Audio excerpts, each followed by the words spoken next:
যারা নামাজ পড়ে না ওরা শয়তানের নানা, যারা নামাজ পড়ে না ওরা শয়তানের নানা। এবার আসুক কবরে আল্লাহ মজা দেখাইবে, যারা বেনামাজি ওরা পাজির পাজি, যারা বেনামাজি ওরা পাজির। বড় বড় চোখ করে পাঠাইছে। না না, আপনি এই বড় বড় চোখ দেখে বাচ্চান্তের টেবিলের নিচে মাথা দিবে ননিবাদ।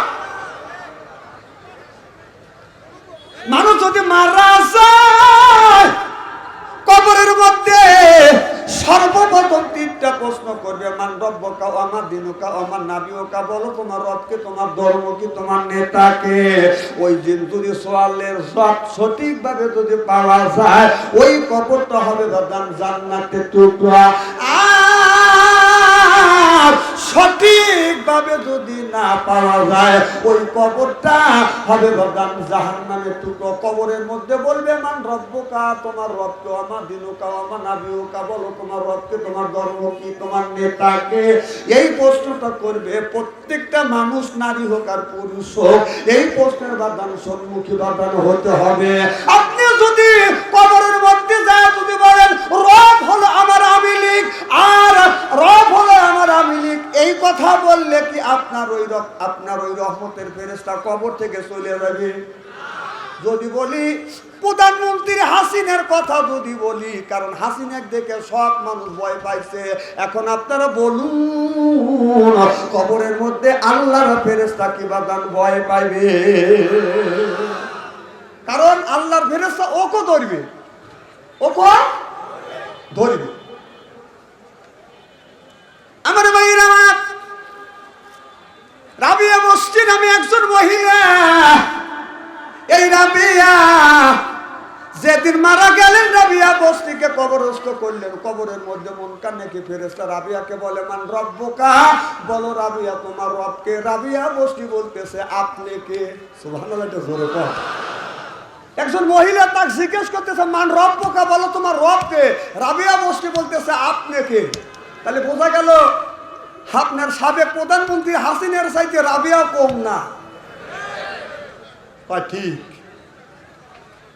সরল সোজার মানুষ পাইছি তো আপনারা। জলঢাকার মানুষ খুব সরল মানুষ। আমার ভাইয়ের আমার ফেরেশতা আল্লাহর কাছে ডাকতে বলে আল্লাহ জীবনে বহুত নারী পুরুষের কবরের সওগাত নিয়েছে, এইরকম মহিলা তো কোনোদিন দেখি নাই। আল্লাহ দেখে বলে ফেরেশতা উঠে আয়, আমার রাবিয়ার কবর থেকে উঠে আয়। আমি আল্লাহ জানি আমার রাবিয়া আমার কেমন প্রেমী। আল্লাহ আল্লাহ মিকুনা শামসু কামা, আল্লাহ আল্লাহ মিকুনা আরদু জামা, আনতুম আওলানা বাসতুম মুসলিম কিসানা হায়, আনতুম আওলানা বাসতুম মুসলিম হতা কামা হায়, সিল্লা সিল্লা কাম মারহাবা।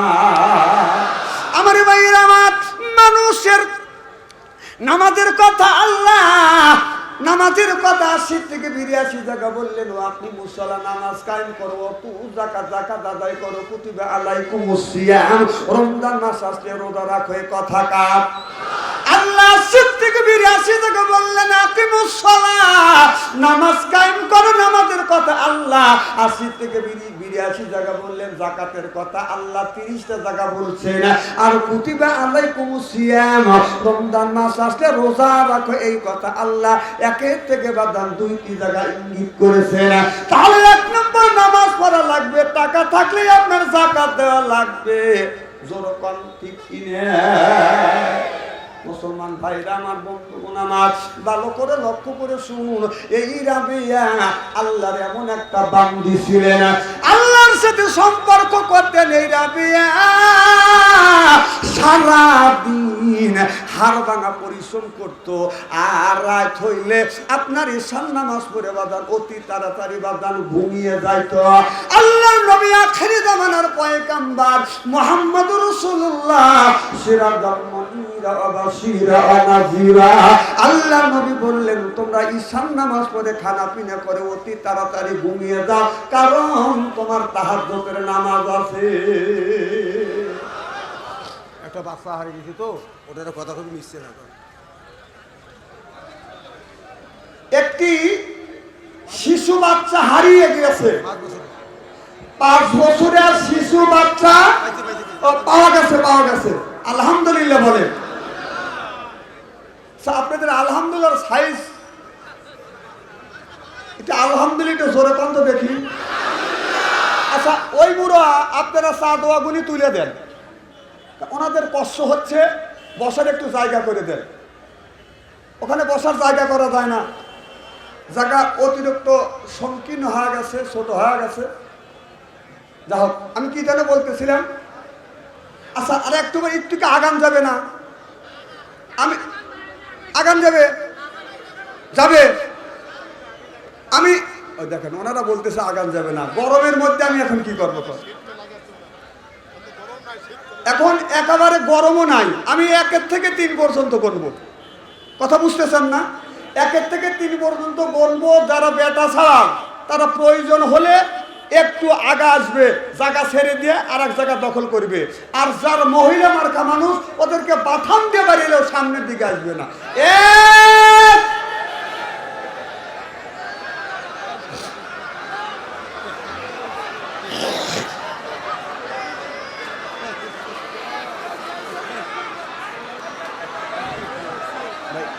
ছোট একটা চা লাগবে, ছোট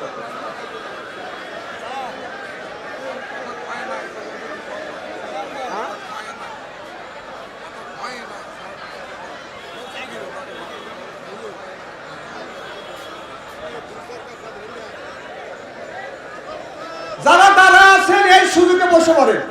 আলহামদুলিল্লাহ বসে পড়েন, যে যেখানে জায়গা পাচ্ছেন অমনি বসে পড়েন। লা ইলাহা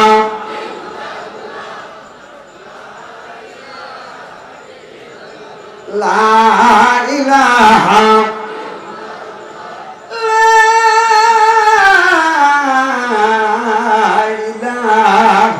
ইল্লাল্লাহু মুহাম্মাদুর রাসূলুল্লাহ সাল্লাল্লাহু আলাইহি ওয়াসাল্লাম।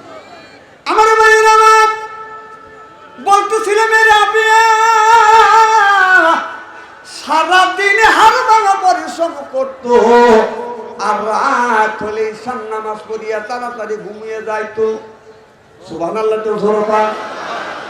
কারণ কিয়ামতের ময়দানে আল্লাহ যদি বলে বান্দা তুমি ফজর নামাজ পড়ছো মানুষকে দেখানোর জন্য, যোহর নামাজ পড়ছো মানুষকে দেখানোর জন্য, আসর নামাজ মাগরিবের নামাজ এশার নামাজ পড়েছো তুমি মানুষকে দেখানোর জন্য, এরপরে রমজান মাসে রোজা রাখছো এটাও রাখছো মানুষকে দেখানোর জন্য, টাকা আছে হজ করছে এটা মানুষকে দেখানোর জন্য। কারণ তোমার কোটি কোটি টাকা আছে, হজে যদি তুমি না যাও মানুষ বলবে এত টাকা থাকতে মানুষ কেন হজে গেল না। এগুলি সব তোমরা করেছো, আমি আল্লাহ আমাকে দেখানোর জন্য না, মানুষকে খুশি করবার জন্য দেখানোর জন্য, আমাকে খুশি করবার জন্য। আমার ভাইয়েরা ওই লোকটার যদি তাহাজ্জুদ বাদার নামাজ থাকে, এই তাহাজ্জুদ নামাজ কোনো ব্যক্তি যদি পড়ে, এই নামাজটা যে ব্যক্তি পড়বে এই মানুষটা কোনোদিন মানুষকে দেখানোর জন্য তাহাজ্জুদ নামাজ পড়তে পারে না। সিল্লাই এখন ঠিক কিনা? কারণ অনেক মানুষ আছে 7 দিন নামাজ নাই, জুম্মার দিন টুপি মাথায় দিয়ে জুব্বা গায়ে দিয়ে মসজিদের আগের কাতারে দাঁড়ায়, জোরে করে গলা খ্যাক করে দেখায় আমি বলাইছি। এরকম মুসল্লি আছে না? আছে। এই জন্য তাহাজ্জুদ নামাজ পড়লে প্রত্যেকদিন পড়বে, আর না পারলে সপ্তাহে একবার পড়বেন, না পারলে মাসে একবার 2বার বাদান পড়বেন। আমি আপনাদের পায়ের নিচে হাত রেখে অনুরোধ করে বলবো, এই আপনার ফজর নামাজ জোহরের নামাজ উক্ত নামাজগুলো মানুষকে দেখানোর জন্য নামাজ পড়া হইতে পারে। যদি বলে হুজুর নামাজ যারা পড়ে মানুষকে দেখানোর জন্য নামাজ পড়ে না, আর আমি বলি মানুষকে দেখানোর জন্য নামাজ পড়ে। মানুষকে দেখানোর জন্য জুমার দিন অনেক মুসল্লি নামাজ পড়ে কি পড়ে না? তাহলে আসলে ওরা প্রকৃতপক্ষ নামাজি, তাহলে ওরা তো আল্লাহর কাছে ঠেকে দেবে। কারণ কোন পাগলও শীতের দিনে ঠান্ডা পানিতে ওষুধ দিয়ে ল্যাব তোষক থেকে বের হয় আপনার রাতে তাহাজ্জুদ নামাজ পড়তে পারে না। কথা কন, যে যার ভিতরে আল্লাহর মহব্বত আছে, প্রেম আছে, আল্লাহর ভয় আছে, ওই ব্যক্তি তাহাজ্জুদ নামাজ পড়ে শীতের দিনে ল্যাব থেকে বের হয় বিবি বাল বাচ্চাকে রেখে ঠান্ডা পানি দিয়ে ওষুধ দিয়ে আল্লাহর আদালতে দাঁড়া যায়। সুবহানাল্লাহ কে সরবা। এই জন্যই আপনাদের পায়ের নিচে অনুরোধ করে বলবো, চেষ্টা করবেন প্রত্যেকদিন তাহাজ্জুদ নামাজ পড়তে। তাহাজ্জুদ নামাজ আপনার 4 রাকাত, 8 রাকাত, 12 রাকাত, আর বেশি তো তাহাজ্জুদ নামাজ পড়া নাই। কি কন? আর আমাদের দেশে বাংলাদেশে এমনও মানুষ আছে 70 রাকাত তাহাজ্জুদ নামাজ পড়ছে, বোরখা মুড়ি দিয়ে বেটা শালা পাল্লা গেছে। বাংলাদেশের হাজার হাজার আলেম ওলামা আছে আপনার 12 রাকাতের উপরে তাহাজ্জুদ নামাজ পড়ে নাই, ও 70 রাকাত তাহাজ্জুদ নামাজ পড়ে। আজকে তুমি কোনে খালি 70 রাকাত তাহাজ্জুদ নামাজ পড়ছে আর মানুষকে দেখে বলছে খেলা হবে, খেলা হবে। এটা খেলা হবে, খেলবে কার সাথে? তুই না পালা গেছিস।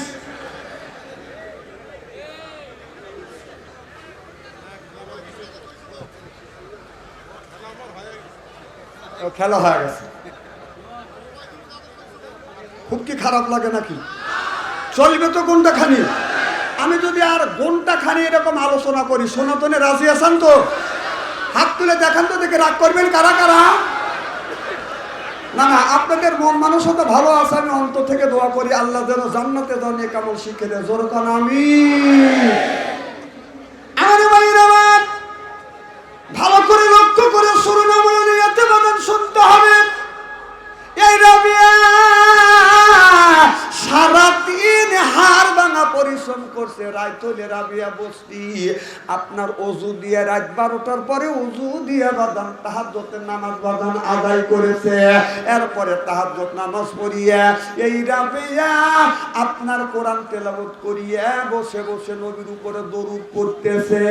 আপনার কোন ব্যক্তি যদি 5 ওয়াক্ত 5 জায়গায় নামাজ পড়িয়ে ঈশান নামাজ পড়িয়ে বিছানায় ঘুমিয়ে যাবে, রাত 12টার পরে উঠিয়া ওযু দিয়া আপনার তাহাজ্জুদ নামাজ পড়িয়া এরপরে 2 রাকাত নফল নামাজ আদায় করিয়া যায় নামাজের উপরে বসে বসে যদি আমার নবীর উপরে 100 বার দরুদ পাঠ করে, 1000 বার দরুদ পাঠ করি, একটা বার কম না, একটা বার বেশিও না, 1000 বার দরুদ শরীফ পাঠ করিয়া লোকটা যদি বিছানায় ঘুমিয়ে পড়ে, আপনার বৃহস্পতিবারের রাত্রিতে এই রকম ইবাদত করিয়া যদি ঘুমিয়ে পড়ে, আমার বিশ্ব নবীর সাথে যদি দিদার না হয়, দেখা যদি না হয়, আমার পুনরায় বৃহস্পতিবারে আপনার রাত 12টার পরে ওযু দিয়া তাহাজ্জুদ নামাজ পড়িয়া 2 রাকাত নফল নামাজ পড়িয়া যায় নামাজের উপরে বসিয়া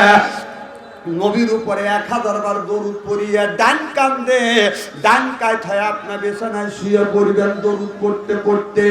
ওই দিন যদি নবীর সাথে দিদার না হয়, যদি দেখা যদি না হয়, পুরোই বৃহস্পতিবারের রাত্রিতে আপনি চান্স নেবেন, আপনার তাহাজ্জুদ নামাজ পড়িয়া 2 রাকাত নফল নামাজ পড়িয়া নবীর উপরে 1000 বার দরুদ পড়িয়া আপনার ডান কাতে শুয়ে দরুদ পড়তে পড়তে ঘুমিয়ে পড়বে না। আল্লাহর কসম করে বলতেছি, আল্লাহর নবীর সাথে আপনার দিদার হয়ে যাবে। কিন্তু 4টে জিনিস ছাড়িয়ে দেওয়া লাগবে, আর 4টে জিনিস বাদান আমল করা লাগবে। এই 4টে কাজ ছাড়িয়ে দেওয়া লাগবে, 4টে আমল করা লাগবে। 1 নাম্বার, ছাড়িয়ে যদি দিতে হয় এই জিনিসটা ছাড়িয়ে দিবেন। আল্লাহ বললেন কুলুমিন তৈয়বাতুন মা রাযাকনাকুম, আল্লাহ বলেন আগে হালাল খাও, এরপরে ইবাদত করো। এই ইবাদত আমার মাওলার দরবারে কবুল হয়ে যাবে। কি খাও?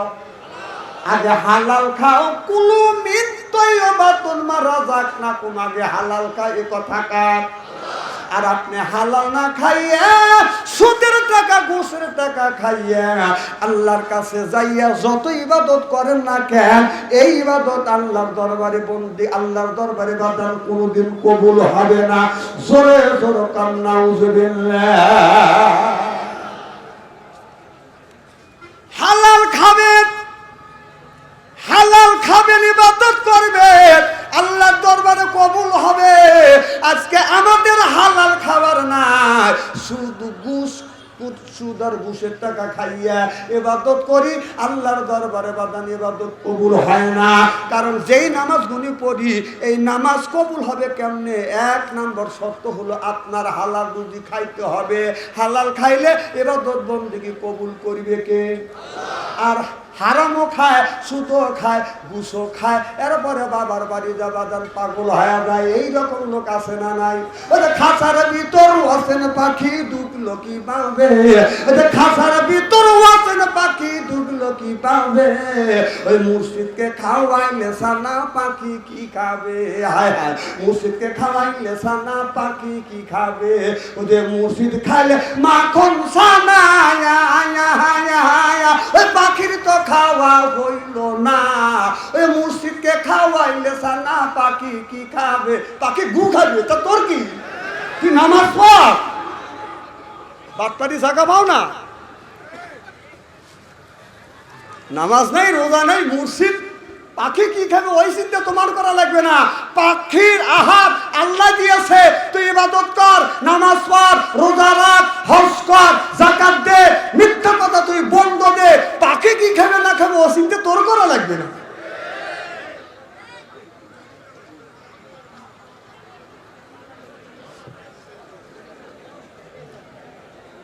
আমার ভাইয়েরা আমার, ভালো করে লক্ষ্য করে শুনুন। ও বাজার, আল্লাহ বললেন ইন্নাল্লাযিনা আমানু, ইন্না মানে নিশ্চয়ই আল্লাযিনা জিবা যাহারা ঈমান আনবে ওই আল্লাহর উপরে, ওয়া আমিলুস সলিহাত, আর যারা নেক কাজ করবে। 1 নাম্বার ঈমান, আর যারা নেক কাজ করবে, ওই মানুষটা যখন বাদান জান্নাতে যাবে 70,000 হুর আসবে রিসেপশন করে, আল্লাহর জান্নাতে বাদান নিয়ে যাবে। কয় হাজার হুর? 70,000 হুর। দাঁতের চেহারা এত সুন্দর হবে, এত সুন্দর চেহারা। যারা আল্লাহর ইবাদত করবে, বন্দেগী করবে, ফাদখুলি ফি ইবাদি ওয়াদখুলি জান্নাতি। ইবাদত করবে যারা, জান্নাতে প্রবেশ করবে তারা। আপনার ওই জান্নাতের মধ্যে ফলের বাদাম দোকান থাকবে। আপনার ওই ফল থেকে, দোকান থেকে যখন একটা ফল বাদাম আপনি হাতে নিবেন, এই ফলে যখন হাত লাগাবেন ফলটা ফাইটে যাবে। ফলের মধ্যে থেকে সুন্দর একজন মহিলা বের হয়ে আসে, বলবে আসসালামু আলাইকুম। সুবহানাল্লাহ কয় না রে? ওই ফল যখন হাতে নিবে অমনি ফল ফাটিয়ে দেবে। ফলের মাঝখান থেকে একটা সুন্দর রমণী, সুন্দর একটা বউ বের হবে। সুবহানাল্লাহ জোরে কর। বলে তুমি কে? বলে আমি তোমার বউ, চলো ঘরে যাই। সুবহানাল্লাহ জোরে কর। ইবাদত করা লাগবে কার? আল্লাহ। যদি ইবাদত করো, আপনার একটা আপেল আপনি হাতে নিবেন, আপেল যখন হাত দিবেন আপেল ফাটে যাবে, মাঝখান থেকে সুন্দর বউ আসবে, বলে আল্লাহ তোমার জন্য বরাদ্দ করছে, আমি তোমার হালাল, চলো ঘরে যাই। কি সুন্দর বউ। সুবহানাল্লাহ বললেন না? তাহলে ইবাদত করা লাগবে কার? ইবাদত করলে বাদান জান্নাতের মধ্যে সুন্দর সুন্দর বউ পাওয়া যায়। সুবহানাল্লাহ বললেন। এত সুন্দর হুর, এই হুর যদি ভুল করিয়ে জমিনে যদি কোনদিন থুতু ফেলে, তামাম পৃথিবীর মাটিতে আতরের মতন বাদান গ্রাম হয়ে যায়।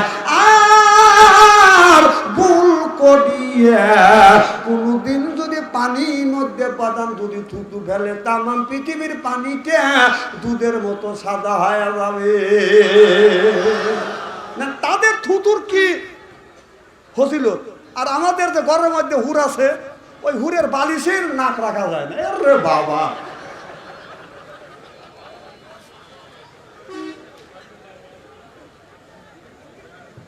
অসুবিধা হচ্ছে? চলবে তো? মারহাবা কর। আচ্ছা, ওই পিছন থেকে বলতেছে আহা হা, জোরকান মারহাবা। আমার নীল ভাবারি ভাইয়েরা,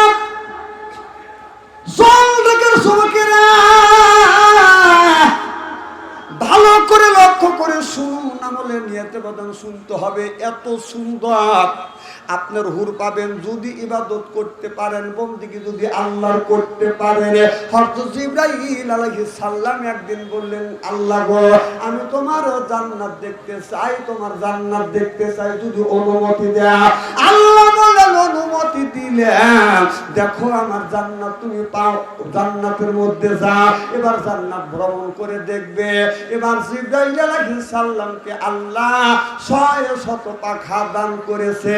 একটা পাখা দিয়ে এই রকম করে, দুইটা ডানা দিয়ে যদি এই রকম করে টান দেয়, আপনার 2000 বছরের রাস্তা বাদান অতিক্রম করবে। কোন কিতাবের মধ্যে লেখছে একবার যদি এরকম করে টান দেয় 700 বছরের রাস্তা বাদান অতিক্রম করবে। সুবহানাল্লাহ।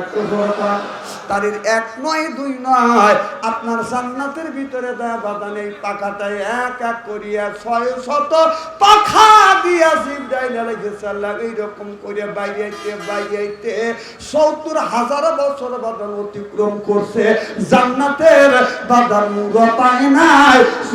এখন সুবহানাল্লাহ। আল্লাহ বললেন, ইন্নাল্লাযিনা আমানু, ইন্নামা নিশ্চয়ই আল্লাযিনা যাহারা ঈমান আনবে ওই আল্লাহর উপরে, ওয়া আমিলুস সলিহাত, আর যারা নেক কাজ করবে। এক নাম্বার ঈমান আনবে, 2 নাম্বার নেক কাজ করবে। আল্লাহ বলে, কান্নাত লাহুম জান্নাতুল ফিরদাউস নুজুলা। সুবহানাল্লাহ বললেন না? জান্নাতের ভিতরে সবচাইতে বড় জান্নাত হলো জান্নাতুল ফিরদাউস। ওই লোকটা জান্নাতের ফিরদাউসের মালিক হয়ে যাবে। কাজ করা লাগবে কয়টা? আরো জোরে, জোর হইল না? 1 নম্বর ঈমান, 2 নম্বর নেক কাজ। 1 নম্বর ঈমান আর 2 নম্বর নেক কাজ যদি করতে পারে ওই লোকটা ওই জান্নাতের মালিক হবে। এখন নেক কাজের মধ্যে বাদা নামাজ আছে, রোজা আছে, হজ আছে, যাকাত আছে, আপনার বিবিকে পর্দায় রাখা আছে, জোরকন আছে না নাই? আমি ছোটবেলা গরু দেখছি, গরু এই নেজ দিয়ে খালি এরকম বাইরে মশা তাড়ায়। মশার এমন একটা সাহস আর এমন একটা ক্ষমতা, এই দেশের সেনাবাহিনীর সে বড় প্রধান, তার পায়েও লাগে, তাকেও দিতে পারে না। কথা কন, ভয় পায় কি? তার পায়ে লেগে করে সুই ঢুকে দেয়। তাহলে মশার সাহস আছে না? না আছে। ওই নমরুদ দেখেন মশার কত বড় সাহস। ওই নমরুদ যখন আল্লাহকে আল্লাহ বলে মানে না, যে মান আমানা বিল্লাহ, হে ইব্রাহিম তোমার আল্লাহকে আমি মানি না, তখন বলল যে তুমি না মানলে আমি আল্লাহকে আল্লাহ বলে স্বীকার করছি, আমি আল্লাহকে মানি। সুবহানাল্লাহ। তো জোরে বল। নমরুদকে আমি নিজেই তো আল্লাহর, কাকে মানবো? এবার ইব্রাহিম আলাইহিস সালামের বাবার নাম হলো আজর।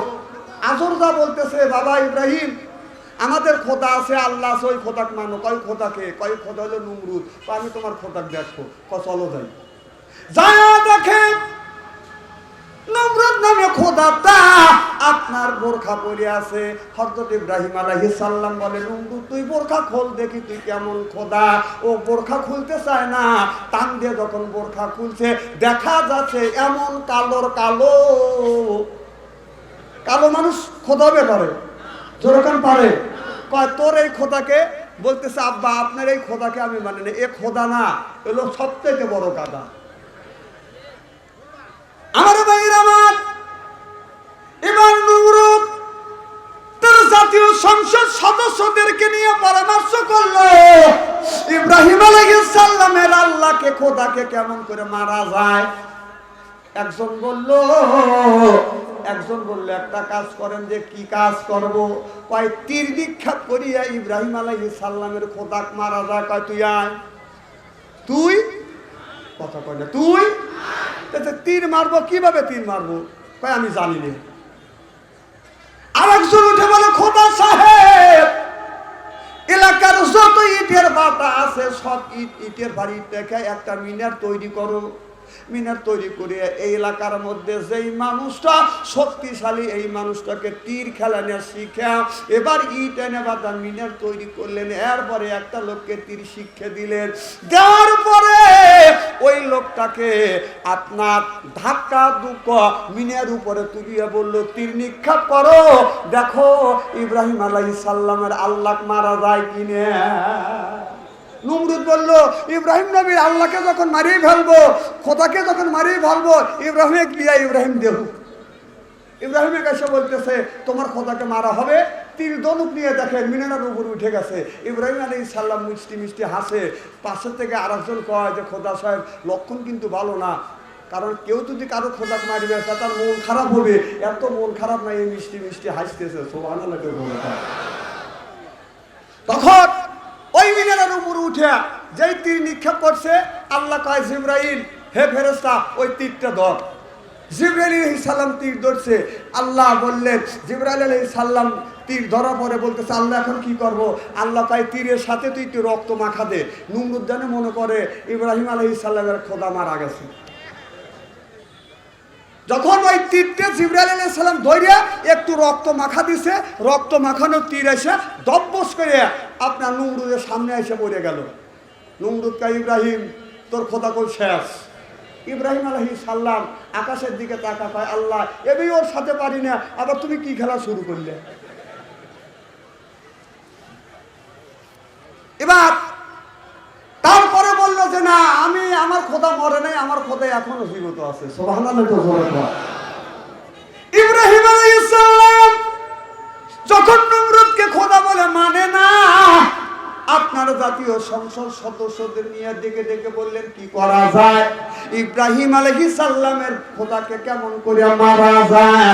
আবার এবার ইবলিস শয়তান আপনার মানুষের রূপ ধারণ করিয়ে বাদান লাঠি হাতে করে এসে বলতেছে আমি তোমাকে বুদ্ধি দেওয়ার জন্য আসছি। তুমি কে? বলে আমি নজ দেশ থেকে আসছি তোমাকে বুদ্ধি দেওয়ার জন্য। ইব্রাহিম আলাইহিস সালামকে আগুনের মধ্যে ফেলে দেয়, আগুনের মধ্যে ফেলে ছাই ছাই করে দাও, তাহলে ইব্রাহিমকে মারা সম্ভব হবে। বাদান অনেক কথাই ঘটনাগুলি শুনতেন, অত দূর বাদান যেতে চাই না। ইব্রাহিম আলাইহিস সালামকে যখন আগুনের মধ্যে বাদান ফেলে দিলেন, ইব্রাহিম আলাইহিস সালাম আল্লাহর কাছে বলল আল্লাহ দুনিয়ায় কোনো মানুষের কাছে সাহায্য চাই না, একমাত্র তোমার কাছে সাহায্য চাই, আগুনের মধ্যে থেকে তুমি আমাকে হেফাজত করো।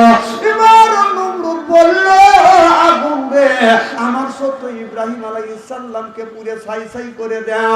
এবার আগুনের মধ্যে থেকে আওয়াজ বের হয়ে আসছে নমরুদে, ইয়া নমরুদ ইব্রাহিম আলাইহিস সালামের পছন্দ পরানো দূরের কথা, ইব্রাহিম নবীকে পরানো তো দূরের কথা, পছন্দ পর্যন্ত পরানোর শক্তি নাই, তোকে সহ এই দুনিয়া 700বার ছাই ছাই করে দিব, আল্লাহর খলিলের একটা পছন্দ পরাইতে আমি পারবো না।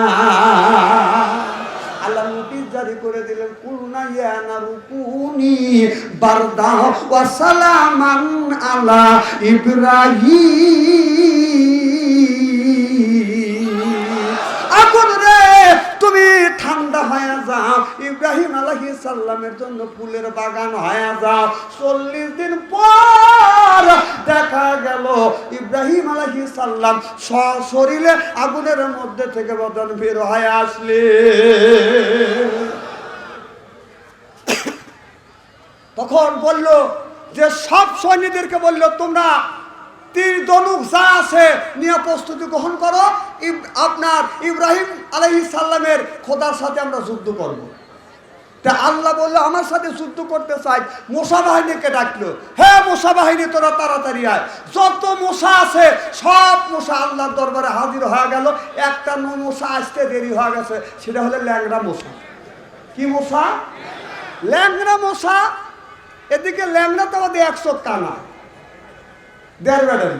আমার এলাকায় যার চোখ কানা তার পায় 1.5 ব্যাটারি। কি ব্যাটারি? 1.5 ব্যাটারি। আসলে কি সে 1.5 ব্যাটারি? তখন সব মশারা আল্লাহর সাথে পরামর্শ করে আল্লাহ বলল যে তোমরা নমরুদের বাহিনীদেরকে এক একজন মানে একজনের সাথে 10-20টা করে ধরবে। খালি ইংরেশন পোস্ট করবে যেন সিটও পড়ে যায়। তাই আল্লাহ তুমি যখন অর্ডার দিলে এই কাজ করব, আল্লাহর সাথে এই বৈঠক আর মিটিং করিয়া বের হয়ে আসতেছে, ন্যাংরা জুকুর বাড়তে বাড়তে যাইতেছে। তো খবর কি, তোমরা কি আল্লাহর সাথে দেখা করছো? হে দেখা করার কাম শেষ, তুই পাস করছিস, তুই হলে ন্যাংরা, তাই আমি আল্লাহর কাছে যাই। আল্লাহর কাছে যা বলতেছে, আল্লাহ এরা ভালো, এরা সুস্থ মশা, তোমার সাথে এসে আলোচনা করছে, আমি ন্যাংরা, আমার আসতে আমার দেরি হয়ে গেছে, আল্লাহ তুমি আমার কিছু কাজ।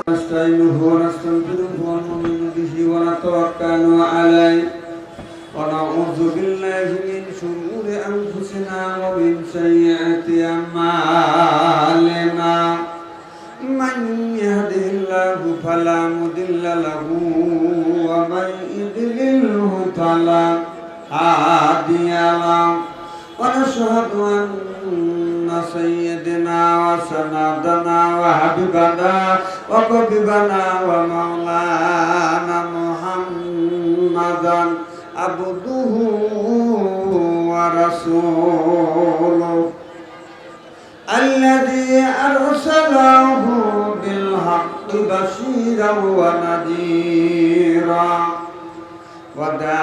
وداعيا إلى الله بإذنه وسراجا منيرا فقد قال الله تعالى في كلامه المجيد وفرقانه الحميد সকলেই জবান খুলে আমার সাথে পড়ুন। আউযু বিল্লাহি মিনাশ শাইতানির রাজিম বিসমিল্লাহির রাহমানির রাহিম ইয়াসিন ওয়াল কুরআনিল হাকীম ইন্নাকা লামিনাল মুরসালিন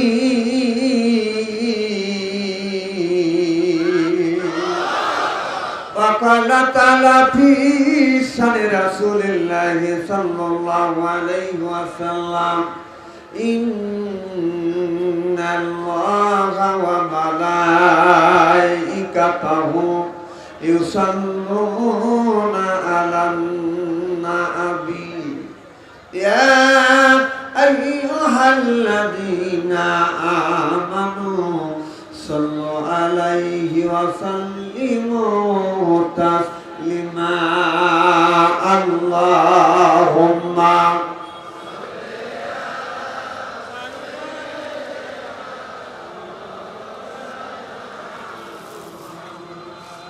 وعلى آل سيدنا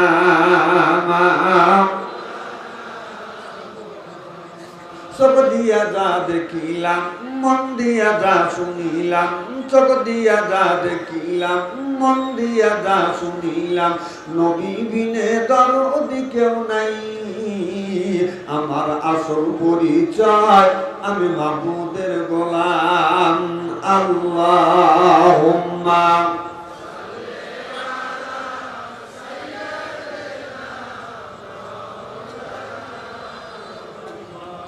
وعلى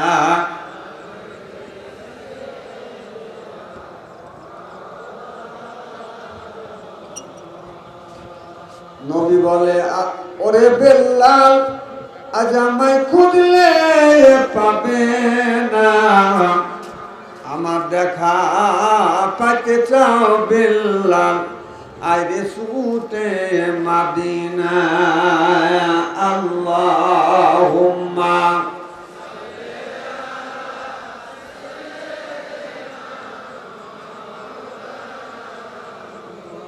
وعلى آل سيدنا لا إله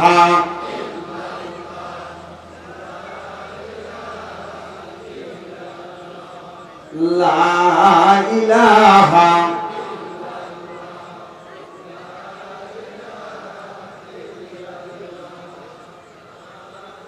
কি আপনাদের? থামেন থামেন, খুব সুন্দর জিকির আওয়াজ হচ্ছে, থ্যাংক ইউ। দেখবেন বুকের ছাতা বেঁধে দিন। না না, এতগুলি মানুষ যেভাবে আল্লাহ আল্লাহ জিকির করছেন, আপনারা এখন তো ঠিক করবেনি, এখন তো বাচ্চা আনতে দিয়েছে।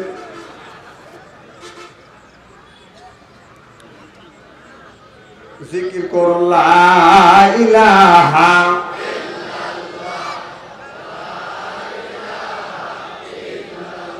লা ইলাহা ইল্লাল্লাহু মুহাম্মাদুর রাসূলুল্লাহ সাল্লাল্লাহু আলাইহি ওয়াসাল্লাম। 3 দিন ব্যাপী সমাপনী দিবস। আজকের জালসার সম্মানিত সভাপতি সাহেব, আজকের জালসার প্রধান অতিথি, অন্য অন্য অতিথিবৃন্দ সহ মঞ্চে উপবিষ্ট হযরত উলামায়ে কিরাম, দিনদার পরহেজগার আল্লাহ ভাইরা, পর্দার অন্তর আড়ালে এ মাহফিল শুনবার জন্য পর্দা করে বসে আছেন আমার পর্দা নিশি মাথার মুকুট মা ও বোনেরা, আমার ছোট্ট চেনহের ছোট্ট ভাইরা, সমবয়সী চেনহের সমবয়সী বন্ধু, আমার মুরব্বী বাবাজিরা, সকলের উপরে রইল আমার আন্তরিক অভিনন্দন। সর্বপ্রথম সেই মহান আল্লাহ তাআলা লক্ষ কোটি শুকর এবং প্রশংসিত, যিনি আপনাকে আমাকে মনোনীত করে তাফসীরুল কোরআন মাহফিলের মধ্যে আসা এবং বসার সুযোগ করে দিয়েছেন। তাতে আপনারা খুশি না বেদা? কম না বেশি? সমস্বরে উচ্চ কণ্ঠে বলুন আলহামদুলিল্লাহ। মানবতা মুক্তি দূত আখিরি নবী এমন একজন নবীর উম্মত করে পাঠাইছে, এই নবী উম্মতের ব্যাপারে হা বললে হালাল হতো, না বললে হারাম হতো, পা ফেললে আরশে আযিমে চলে যেত। সুবহানাল্লাহ তে জোরে কর। আমরা সেই নবীর উম্মত। এই নবীর উম্মতকে যদি আল্লাহ দোজখে দেয়, নবী আমার শাহাদাত আঙ্গুল ইশারা করে বলবে, ইয়া আল্লাহ, তোমার যেই বান্দাকে জাহান্নামে দিচ্ছ, তোমার এই বান্দা হলো আমার দলের লোক, আমার দলের কর্মী। আল্লাহ বলবে, ফেরেশতা দাঁড়াও, আমার যেই বান্দাকে জাহান্নামে নিয়ে যাচ্ছ, এই বান্দা হচ্ছে আমার বন্ধুর দলের লোক, আমার বন্ধুর দলের কর্মী। আমি আল্লাহর অর্ডার ক্যান্সেল করে পুরো অর্ডার দিলাম, জাহান্নাম নয় জান্নাত পর্যন্ত পৌঁছাবে। সেই নবীর দল করতে কারা কারা রাজি? 2 হাত টান করে দেখান তো দেখি।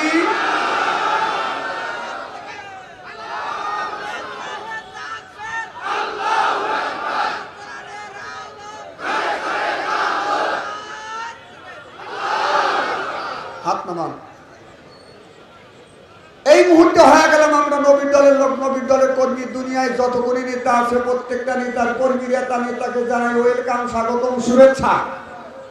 আমরা বাংলার জমিন থেকে নীলফামারী জেলা জলঢাকা 3 দিন ব্যাপী তাফসীর মাহফিলে বসে নবীর প্রতি জানাতে চাই লক্ষ কোটি দরুদ ও সালাম।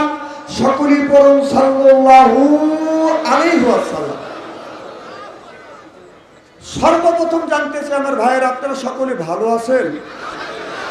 আল্লাহ আপনাদের দোয়া আমাকে সুস্থভাবে সহিভাবে আপনাদের সামনে উপস্থিত করেছেন। তবে আপনাদের পবিত্র জবান থেকে এ গুনাহগার বাচ্চা আনসারির জন্য খাস করে আপনাদের পবিত্র মুখ থেকে একটু দোয়া করুন। অল্প সময় হলেও যেন আল্লাহ কোরআন আর হাদিস থেকে বাস্তব ভিত্তিক 2-4টি কথা আমার মুনিব, আমার রব, আমার সৃষ্টিকর্তা, আমার বিধানদাতা, আমার রিজিকদাতা আমার জবান থেকে যেন বের করে দেয়। সকলে করেন আমিন। আর একবার বলুন, একটু জোরে বলুন। আমি আপনাদের কাছ থেকে দোয়া চাই নিয়ে আপনাদের সার্বিক আর মঙ্গল কামনা করে আলোচনা শুরু করছি ইনশাআল্লাহ। আল্লাহ বলে, বান্দা কোরআন শরীফ দেওয়ার বসে বসে পর, তারপরে তুই মার, আমি আল্লাহ তোমাদের কিয়ামতের ময়দানে বানা দেবো হুরপরিদের বল। সুবহানাল্লাহ তে জোরে কর। আমরা যদি কোরআন শরীফ ধরে বসে বসে পড়ি, এরপরে মুখে যদি রাখি দাড়ি, ছেড়ে দিয়ে যদি নির্বাচনের সেক্রেটারি বিড়ি, আল্লাহ দিবে জান্নাতের চাবি। আল্লাহ কয় পা টিপে দিবে হুরি আর নুরি। সুবহানাল্লাহ তে জোরে কর।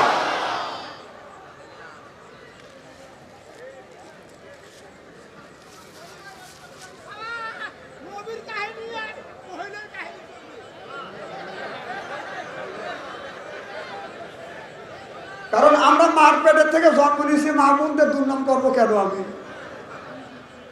আপনি মনে হয় মার পেটের থেকে জন্ম নেন নাই, কারণ ওরা হলো মায়ের জাতি।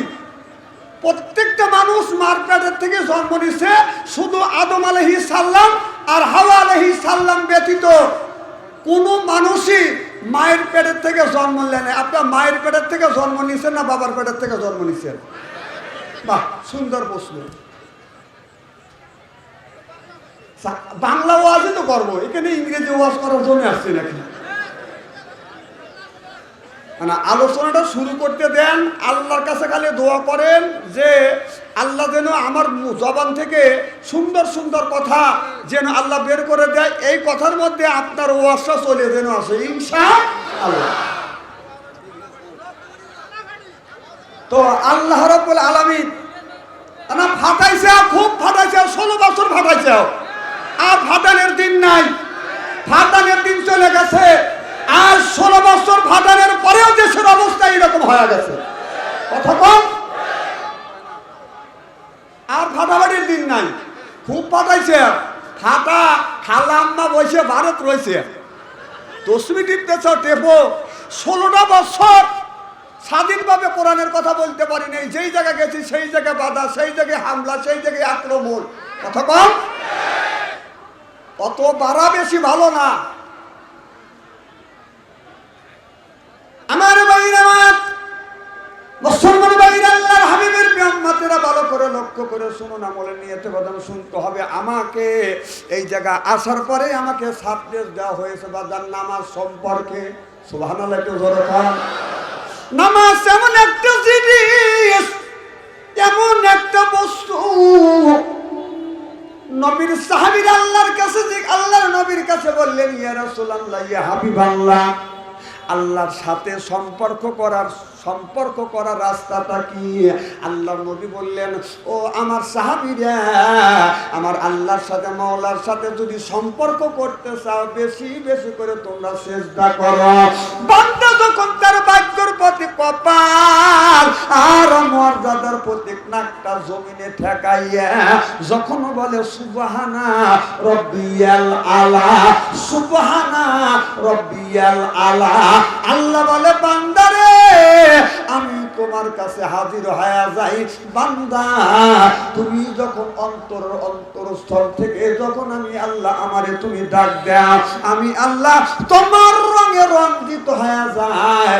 বান্দারে যখন তুমি আমাকে আমার প্রশংসায় করো, আমি আল্লাহ তোমার কাছে এসে হাজির হয়ে যায়।